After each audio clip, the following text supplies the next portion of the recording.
Hello there. So, our Intrepid English novel writing course is going really well this November.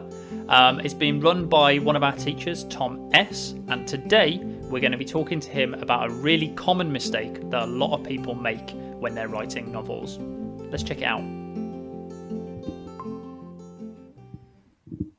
Hi there, Tom. How are you doing? I'm good. How are you? I'm not too bad. So the novel writing competition is going fairly well. We've had quite a few people. Yeah. Quite a lot of students getting involved, which is great. Yeah, absolutely. I've seen it coming through. It's really good. One of the things that we have been wondering about, though, is some of the more common mistakes that people can make when they're writing. Now, I believe you've got one really common mistake that you want to talk about today. Yeah, cool. Thank you. So I'm going to talk about over-describing today, and I'm going to start by reading something from Mr. King's incredible book. Description is what makes the reader a sensory participant in the story. Good description is a learned skill, one of the prime reasons why you cannot succeed unless you read a lot and write a lot. It's not just a question of how to, you see, it's also a question of how much to. Over-description buries him or her in details and images. The trick is to find a happy medium. So yeah, the major thing that comes across when overwriting, over-describing is a load of adverbs. This was a argument I used to get into with one of my close friends when we lived together and we both were writing our novels for university. And he would litter his story with adverbs. And I would constantly tell him to take them out. Because adverbs really are lazy ways of writing. Because it's a way where you tell your reader everything rather than show them. Hypothetically, J.K. Rowling likes to use the word coldly a lot. So so-and-so said coldly.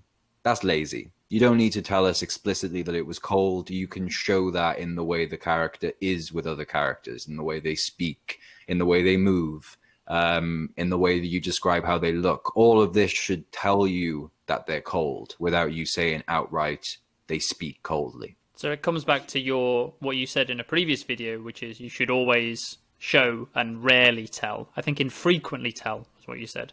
Yeah. And that rule was talking about writing in general. This rule is talking specifically about description, where I would be much more conservative and say, do not tell your reader anything in description. Show them everything. Think of it like a film in a way.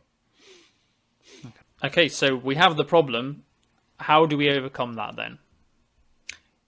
Yeah, I think the major thing really is trusting yourself and trusting your reader. Because when you're using adverbs, you don't trust your ability to show something. And also, you're not trusting your reader to understand something. So by getting rid of these adverbs, you're trusting yourself and your writing, and you're trusting your reader to come to their own conclusions. So there's a kind of trust between you and the reader that needs to be understood and accepted, I guess. That's a really good piece of advice. Trust yourself and trust your reader. Maybe a little bit more easier said than done, but I'm sure with practice it definitely comes. Yeah, I mean, and then a basic tip is, sure, write them, and then when you print it off and you do your first edit, get rid of them all. Like if you want to put adverbs in there, I certainly put adverbs in my writing sometimes. That also depends on audience. If you're writing for children or young adults, you can get away with using adverbs. Very infrequently in that genre. So I would definitely say use them if they're natural to you, but then get rid of every single one. Okay. Lovely. Well, Tom, thank you for talking to us today. My pleasure. Best of luck with the rest of the novel writing course. You can always find that on the Intrepid English Academy. If you're interested in anything you've heard today, do check us out on social media, and you can always like, comment, and subscribe to us on YouTube for more videos just like this. Tom, thank you very much. See you soon.